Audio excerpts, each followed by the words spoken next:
गोलीकांड की एक बड़ी खबर आ रही है, जहां पर बलिया गोलीकांड मुख्य आरोपी पुलिस रिमांड पर आज होगा और पुलिस ने रिमांड पर लेने के लिए कोर्ट में आवेदन भी फिलहाल पेश किया हुआ है। हथियार की बरामदगी को लेकर पुलिस उससे कार्रवाई करना चाहती है और विधायक सुरेंद्र सिंह के तेवर भी फिलहाल बरकरार है। तो आपको याद होगा, बलिया गोलीकांड का मुख्य आरोपी धीरेन्द्र प्रताप सिंह की आज 7 दिनों बाद जो है पुलिस पर रिमांड पर सुनवाई होनी है। अनूप सिंह इस समय लाइव जुड़ चुके हैं, सीधा उनका रुख करेंगे।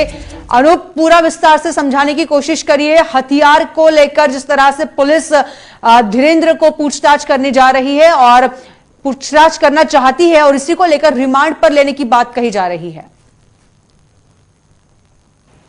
देखिए सुरभि, इस पूरे मामले में जिस तरीके से धीरेन्द्र मुख्य आरोपी थे, उसके बाद पुलिस लगातार उनकी तलाश कर रही थी और एसटीएफ ने उनको लखनऊ से गिरफ्तार किया था। गिरफ्तार करने के बाद 14 दिन की न्यायिक हिरासत में उनको जेल भेज दिया गया था।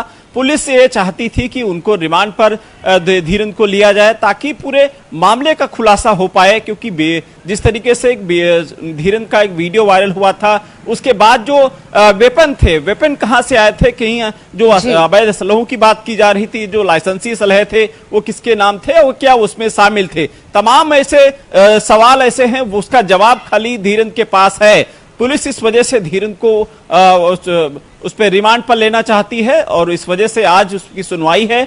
अब ये देखना होगा कि न्यायालय इस मामले में धीरेन्द्र को कितने दिन की रिमांड पर पुलिस को सौंपता है या नहीं सौंपेगी, फिलहाल ये आने वाला वक्त ही तय करेगा। लेकिन दूसरी तरफ अगर बात करें कि विधायक सुरेंद्र सिंह की, विधायक सुरेंद्र सिंह का कहना है जिस तरीके से एक 302 का आरोपी को छोड़ने के लिए वो पाप कह रहे हैं कि छोड़ना पाप है, ऐसे में आप अंदाजा लगा सकता सुरभि कि जो बलिया के विधायक जिस तरीके से सवालों के घेरे में हैं, भारतीय जनता पार्टी के विधायक एक सवालों के घेरे में हैं। लगातार जेपी नड्डा ने वहां से नसीहत दी थी कि ऐसे विधायक को कहीं न कहीं चेतावनी दीजिए। स्वतंत्र देव सिंह के पास प्रदेश अध्यक्ष बीजेपी के हैं फोन आया था और जबकि उनको बुलाया भी गया था, उनको समझाया भी गया कि इस तरीके से बयानबाजी ना करें, और यही सुरेंद्र सिंह अपने बयानबाजी की वजह से सुर्खियों में रहते हैं सुरभि। तो एक बार फिर से उनका एक बयान आया है कि वो कार्यकर्ताओं को छोड़ना पाप है, ऐसा कार्यकर्ता जो 302 का मुलजिम हो।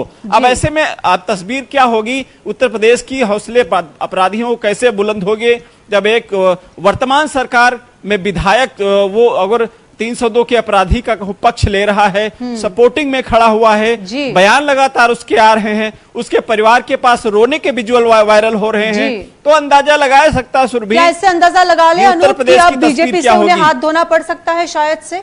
हालांकि वो एक आरोपी को इस समय पूरी तरह से सपोर्ट कर रहे हैं, श्रेय दे रहे हैं, कहीं ना कहीं विधायक अब उसके पार्टी से दूर होगा।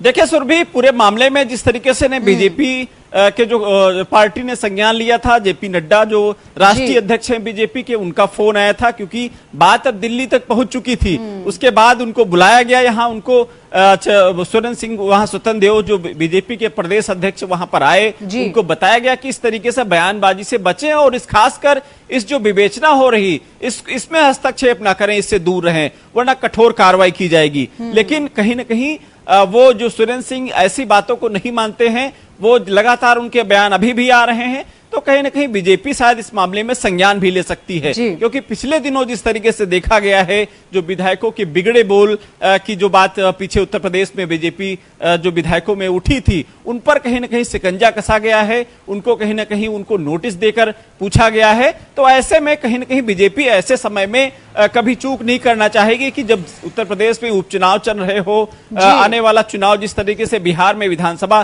चुनाव चल रहा हो, तो ऐसे में बीजेपी कोई गलत मैसेज नहीं देना चाहेगी।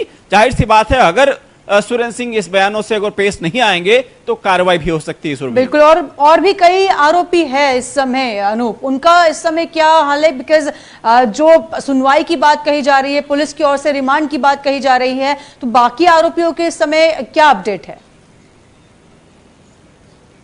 देखिए, अभी तक जितनी गिरफ्तारी हुई है, पुलिस ने पहले ही 50-50 हजार का इनाम घोषित किया था। इस धीरेन लगातार फरार चल रहा था, उसके पीछे कई पुलिस की टीमें लगी थी, लेकिन उसके बावजूद पुलिस के गिरफ्तारी नहीं कर पाई थी। लखनऊ से में वो एसटीएफ ने गिरफ्तार किया था। तो जो मुख्य आरोपी धीरेन है, जिसका मेन बॉडी में है, जो मेन आरोपी है, जिसने फायर की थी और जिसकी वजह से एक युवक की, वहां व्यक्ति की मौत हो गई, तो ऐसे में कहीं ना कहीं वो मेन सूत्रधार धीरेन ही है, क्योंकि धीरेन ही बताएंगे कि आखिर वहां पर कौन कौन उनके साथी थे, क्या वेपन इस्तेमाल किया गया था। जिस तरीके से फायरिंग आपने देखा, वहां भगदड़ मची थी, तो पुलिस भी कहीं ना कहीं अपनी जान बचाने में वहां पर लगी थी। तो ऐसे मामले में कहीं ना कहीं जो मेन आरोपी जो धीरेन है, उनको रिमांड लेने की पुलिस को कोशिश कर रही है और आज इस पे सुनवाई होनी है। अब देखना सुरभि ये होगा बिल्कुल, सुनवाई में देखना होगा अनु कि क्या कुछ चल कर आता है, बिकॉज बहुत मुख्य आरोपी है, इसके बाद उसको सजा होना ये सबसे महत्वपूर्ण है इस पूरे केस में।